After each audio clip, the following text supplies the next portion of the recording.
Hi, welcome back and thanks for watching again. My name is Arito. Today's video is going to be the answer reveal to a video I posted several weeks back about a mod I did to a Boss OD-3. So if you haven't checked out that video yet, please go take a look. I do a very simple one component mod to an OD-3 and play the tones back to back. Anyway, so before I reveal the answer, I just want to send a massive thank you to everyone who participated and shared your thoughts and opinions and impressions. It was really nice to see all the responses that I got.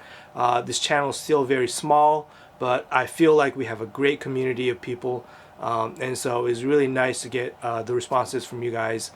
So thanks again for taking the time to write your opinions in the comment section. And so the big reveal is that I increased the mids and the lower mids.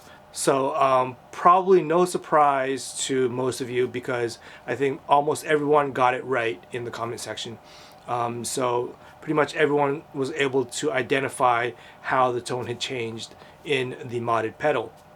I also noticed several people commenting that maybe I changed the clipping a little bit too, and that totally makes sense because the increased mids and the lower mids increases the overall output of the circuit or within the circuit, and so as a result of that, the clipping gets a little bit harder and a little bit more saturated. So it seems like there's more clipping involved in the circuit, but that's just because of the overall volume increase or the level increase that comes from the increased mids and the lower mids. So that totally makes sense. But in reality, all I did was change one capacitor to increase the mids and the lower mids, and I'll talk about what component that I changed later on. But first, in defense of the modded tone, because I noticed that a lot of people liked the stock tone better than the modded pedal. And I kind of agree if I were just listening to the back-to-back comparison from that original video. But the thing is, because we have more mids and lower mids in the pedal, it ends up sounding a little bit muddy and less defined. But that's also because I wasn't able to increase the treble on the tone knob. Because for the sake of the comparison and for the sake of you all guessing the mod, I had to keep everything the same. But so today what I want to do is play the exact same loops we had in the last video, but with the modded pedal and the tone knob turned up just a little bit to increase the high end. And the increased high end is going to balance out the increased mids and the lower mids in that modded circuit. And I think this sounds a little bit better than what I had played in the original loop comparisons from that video. And then after that, I want to go through the OD-3 circuit a little bit and talk about the different components within the circuit. So for those of you who are just learning about circuits and learning about how pedals work, this might be interesting for you. For those of you who know your way around a circuit or schematic, you could totally skip that part out because it's probably going to be very redundant for you. But the OD-3 circuit is really interesting, at least to me, because I almost feel like we're walking through a museum exhibit of diode clipping. And that'll make a little bit more sense when I talk through the circuit later. But the OD-3 circuit has 3 different types of diode clipping that are most commonly found in modern pedals, and it incorporates all 3 of them, which is somewhat unique, I think. So anyway, let's jump into the loop comparisons with the tone knob turned up a little bit, and then we'll do the schematic analysis at the end of this video. Again, thank you so much for participating in the comments for the original video, and thanks for watching my videos and following the channel. I hope you enjoyed this video as well, and as always, thanks for watching, and please share your thoughts in the comment section below.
Okay, so let's take a look at the schematic, and I want to do a kind of a simple analysis and a walkthrough of the OD-3 circuit.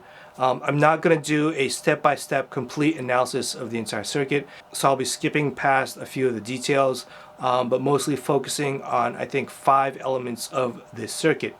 And so first of all, I've already omitted the flip-flop switching circuit, and I've also omitted the input and output buffers. So this is just the bare central core of the overdrive circuit within the OD-3. And so what I want to focus on first is this section here, and this is the part that I modded. So you can see a C22 capacitor here, and this is the component that I modded. This whole little thing here is a very simple RC network filter, and what this is doing is it's creating a mid-scoop in the signal as it comes into the pedal. And so the stock value of that C22 was a 0.01 microfarads. In my case, I modded that, or I changed that to a 0.056 microfarads. And what that's going to do is, so let's take a look at the output of the entire circuit, not just this network, but the entire pedal itself. The output when the tone knob is at noon is going to look something like this in its stock form. And then if we were to change that C22 to a 0.056 microfarads, as I had done in the mod, it's going to look like this. And so you can see a huge increase in the mids, right around 700 hertz, maybe a little bit lower, 650 to 700 hertz. And so that's what happened in the mod. And so if we were to change this capacitor to something a little bit lower, and let's say a 0.033 microfarads, the outcome would look something like this. And then going even lower to a 0.022 microfarads, it would look like this. And so you can see the sort of the progression or the change in the mids and the lower mids as we increase that value of C22. And so I think for a more practical mod, you could use something like a 0.033. I chose the 0.056 because I want it to be a little bit more obvious so that you would be able to guess the mod pretty easily. Anyway, so this first section is just a simple RC network filter that the signal will go through first. And then right after that, this is kind of what I was talking about in the very beginning of the video when I said that the OD-3 seems like we're walking through a museum exhibit of diode clipping. And what I mean by that is here we have hard clipping. So this is the very beginnings of diode clipping in guitar pedals, and this is your classic hard clipping. And then moving on, we have op-amp based soft clipping or feedback soft clipping, and I'll explain this a little bit more later. And then finally we have this transistor feedback clipping, and this is another form of diode clipping, not as common as the first two, but definitely found in some pedals, probably most famously used in the Big Muff.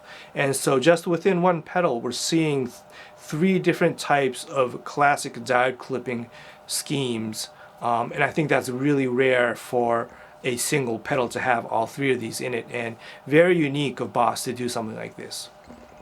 So anyway, let's go back to that hard clipping section. And so this is just your classic hard clipping diode setup. And you see a 1 microfarad capacitor here, but that doesn't really affect the tone that much. It's pretty much going to clip everything within the range of a guitar. But it's there to maintain the bias going into the next section, which is going to be our op-amp based soft clipping.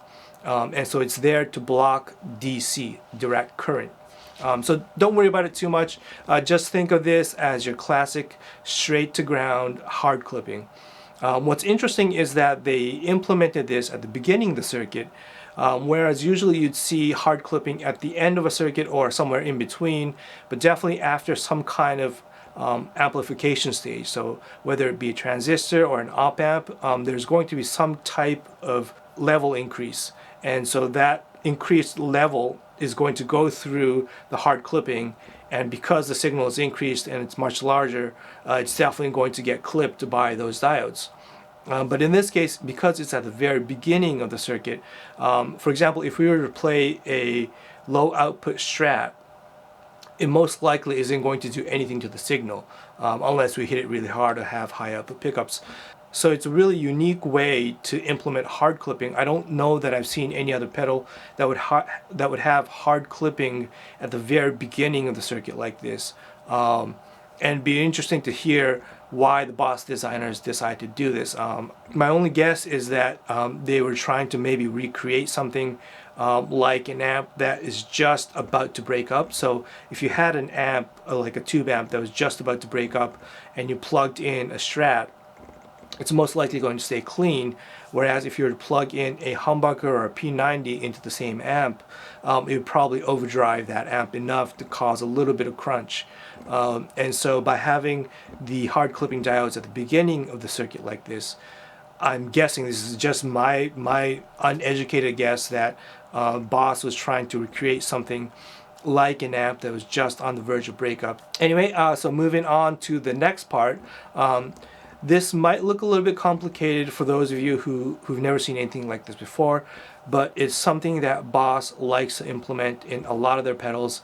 You'll see it in a lot of Boss's analog drive pedals. I think it was first implemented in the OD-2, and so I have an OD-2 mod video that I made a year or two ago, and I talk a little bit more in detail about this.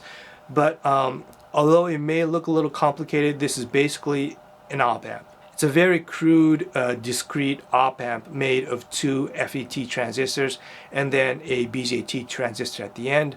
I'm not going to go into the details of how this works, but you can think of this pretty much as your typical chip-based op amp. And so what we're looking at here on the left is going to be your non-inverting input, and the FET on the other side is going to be your inverting input. And then right at the tail end, coming off of that BJT, which is a bipolar junction transistor, is going to be your output. And so if you think of it that way, and imagine that little triangle that we use when we're talking about op amps.